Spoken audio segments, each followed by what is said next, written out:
결론은 하나야. 시장에 수요가 없다는 겁니다.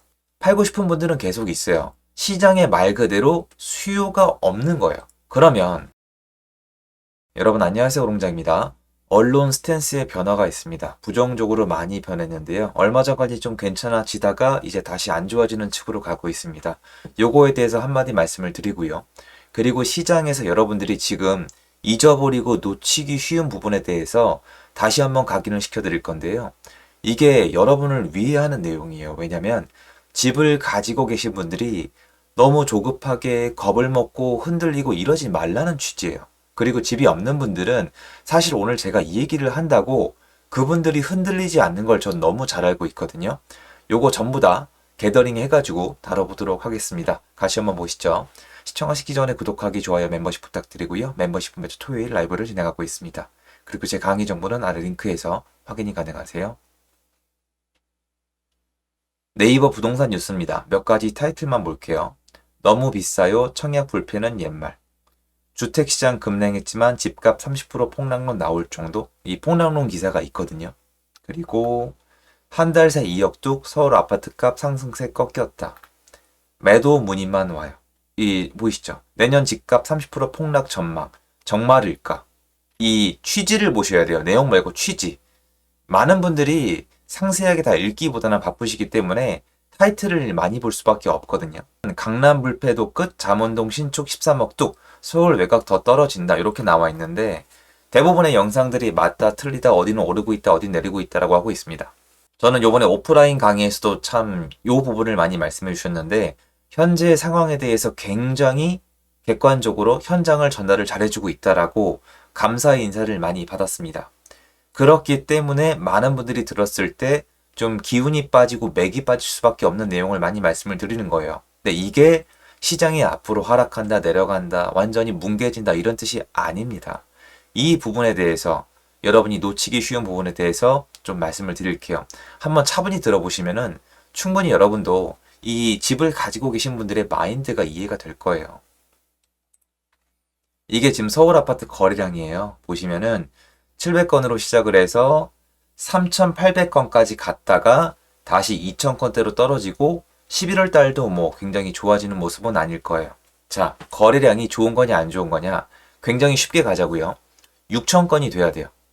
그러니까 매월 6,000, 6,000, 6,000 이렇게 간 적은 단 한 번도 없는데요. 평균을 내면 6,000건이 나와야 돼요. 그러면 6,000건에서 지금 보면은 거래량이 3,000건대로 내려앉았잖아요. 근데 이런 분들이 계세요. 야, 적응한다. 거래량이 적어도 지금 시장이 안 내려간다. 거래량이 적은데 잠실은 반등했다. 거래량이 어쩔 수 없이 줄어든 거다. 이대로 간다라고 하시는데 그렇지 않아요. 서울 아파트의 평균 거래량 역사는 쉽게 만들어진 게 아니에요.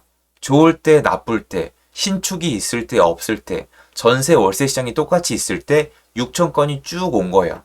그런데 사람들이 줄어든 이유를 어디서 찾으시냐면은 다주택자가 투기를 못하니까 거래가 없다고 생각을 하시거든요. 분명히 영향이 있는데요. 아파트만 놓고 봤을 때요. 특히 서울 아파트만 놓고 봤을 때 세 채 이상 가진 다주택자의 비율은 크지 않아요. 절대 크지 않아요. 많은 분들이 10%가 넘는 줄 아시는데요. 5%도 안 넘어요. 아파트만 따진 거예요. 다주택자 비율 보시면은 빌라랑 다른 주거 형태 썩는 건데 아파트만 보면요. 그럼 무슨 말이냐? 결론은 하나야. 시장에 수요가 없다는 겁니다. 팔고 싶은 분들은 계속 있어요. 시장에 말 그대로 수요가 없는 거예요. 그러면 수요가 없다는 걸 진작에 예측을 했는데 보시면은 기사의 내용이 바뀌었었는데 또 바뀐 거잖아요. 잠실의 반등, 마포의 반등, 강남 강동구의 반등, 위례신도시, 광교신도시, 분당, 판교, 그리고 지금 성북 일부까지, 강북 일부까지 반등할 거라는 거를 저는 어떻게 예측을 했을까요? 그리고 3분기의 전세가의 변화에 대해서 데이터와 언론이 언제쯤 변할지에 대해서 저는 어떻게 미리 말씀을 드렸을까요? 그리고 요게 또 궁금하셔야 돼요. 야, 그거 네가 맞췄으면 뭐해? 돈 한 푼도 안 드는데. 맞는 말씀이에요. 이 말씀이 나와야 돼요. 제가 예측을 맞게 했죠. 그래서 돈 번 사람은 극히 일부분이고 여러분 중에 거의 없을 거예요. 감사 인사를 받는데 제가 죄송할 정도예요. 그게 아니에요. 제가 맞춘 이유는요. 이것 때문이에요. 딴 게 아닙니다. 못 맞추신 분들이 문제가 있는 거예요. 이론이 저랑 다르겠지만. 무슨 말이냐? 시장 예측을 하시면은 사실 재테크는 수요 맞추기 게임이에요. 공급은 어느 정도 정해져 있어요. 서울의 아파트 공급 물량 정해져 있고 매도하고 싶은 사람은 역사적으로 계속 있어요. 늘었다 줄었다죠. 매도하고 싶은 사람의 수는 변하는데 중요한 거는 매도하는 사람 중에서 망한 사람이 많아지면은 큰일 나는 거예요. 게다가 망하는 사람이 체력까지 약하다, 플러스 알파로 돈도 없다, 파산 위기다, 그럼 더더욱 망가지는 겁니다. 이 비율은 역사적으로 계속 왔다 갔다 하는데요. 수요는 그야말로 정말 신의 영역이에요. 영상 보는 여러분이 집을 어디에 몇 채나 얼마짜리를 대출을 끼거나 전세를 끼고 어떻게 제가 알 길이 전혀 없습니다. 수요가 변화가 너무 급격하기 때문에 주택시장을 맞추는 게 굉장히 어려워요.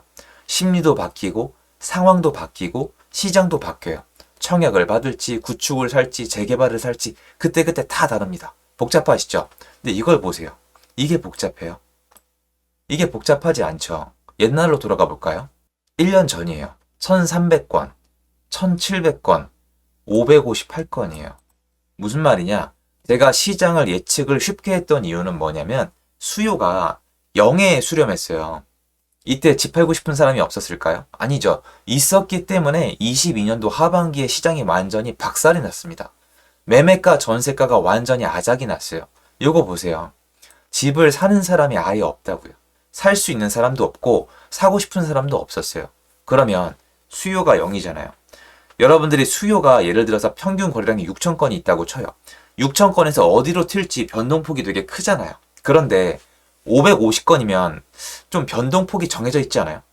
550건에서 갈 수 있는 길은요, 두 가지예요. 0으로 가거나 아니면 다시 올라가거나. 그런데 다시 올라갈 때 어떤 사람들이 움직일까요?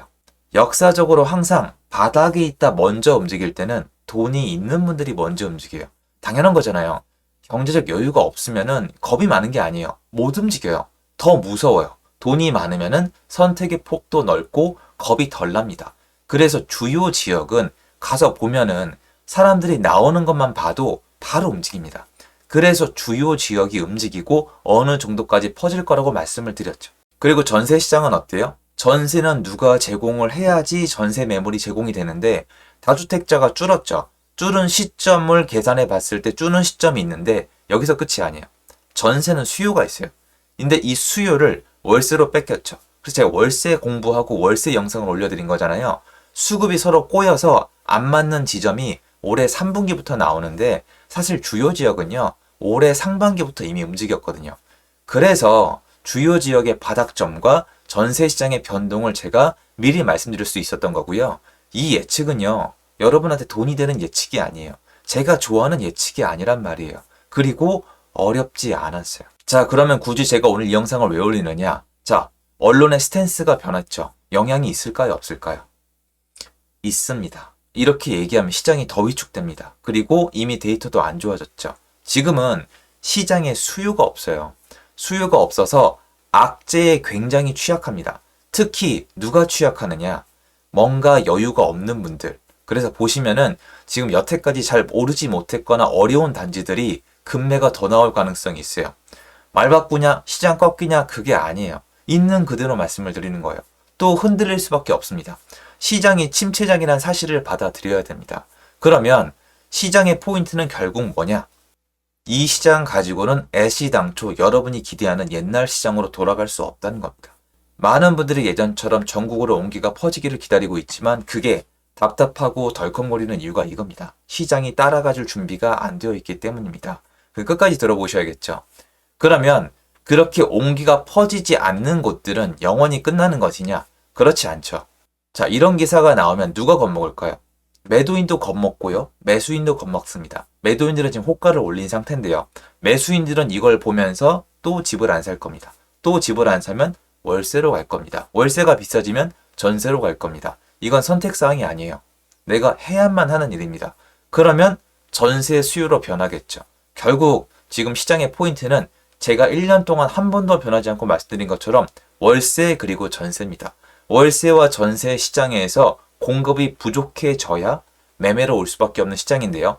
이렇게 되는 구조에서 신규 공급이 부족해지면 가속도가 붙고요. 임대차 3법이 있으면 가속도가 붙습니다. 이 시장이 다가오는 수순으로 가는 데는 시장에 아무런 문제가 없어요. 지금 이 방향으로 가고 있고 많은 분들이 이런 언론의 클릭수를 보면은 이걸 좋아하시기 때문에 정치하시는 분들도 제가 얘기한 수급의 불균형 문제에 대해서 해결하려는 분들이 한 분도 안 계세요. 저 미래에 있는 신규 공급만 얘기하고 있는데요. 전혀 해결 안 돼요. 그래서 결론은 뭐냐? 시장은 기다리면 된다. 그리고 집이 없는 분들은 저는 가능하면은 사시는 게 좋지 않겠냐라는 의견인 겁니다. 그래서 시장이 이래 보이시는 건데요. 많이 흔들리실 이유가 없어요. 그리고 지금 강남에 입주가 있죠. 강남에 입주가 있으면 어떻게 되죠? 강남은요, 인근에 있는 수요를 다 빨아들입니다. 거기 살아보고 싶으니까. 자, 여러분들이 강남에 굉장히 저렴한 전세가 나왔어요. 강남에 급매가 나왔어요. 선택폭을 바꾸겠죠. 인근에 다른 서울 갈 걸 글로 간단 말이에요. 그래서 얘네가 수요를 빨아들이는데 지금 수요가 가뜩이나 많지 않죠. 그래서 늘 강남에 입주가 있을 때는 전국적으로 피해를 보는 단지가 나오는데요. 지금 모습을 보시면 10월달, 11월달부터 시장이 다시 덜컹거리잖아요. 타이밍도 맞습니다. 이거 하나만으로 설명이 되는 건 아니지만 강남에 입주가 있음도 우리가 잊으면 안 되겠죠. 그래서 저와 함께 차분한 마음으로 시장을 지켜보면 되는 거지 예전처럼 시장이 침체했다가 다시 올라갔는데 또 망했다. 이게 아니라 침체장인데 그 안에서의 흔들림을 지금 얘기하고 있는 것뿐이고 가장 굵직한 문제는 아무도 지금 해결을 하고 있지 않은데요. 월세와 전세입니다. 이건 시간 지나면 저랑 보시게 될 거예요. 시장은 충분히 흔들릴 수 있는 구조예요. 왜? 수요가 없으니까. 수요가 없는데 한국 역사적으로 이게 계속 지속된 적이 한 번도 없어요. 왜냐면 여러분은 집이 필요하니까요. 제 영상 여기까지고요. 도움됐으면 좋겠습니다. 감사합니다.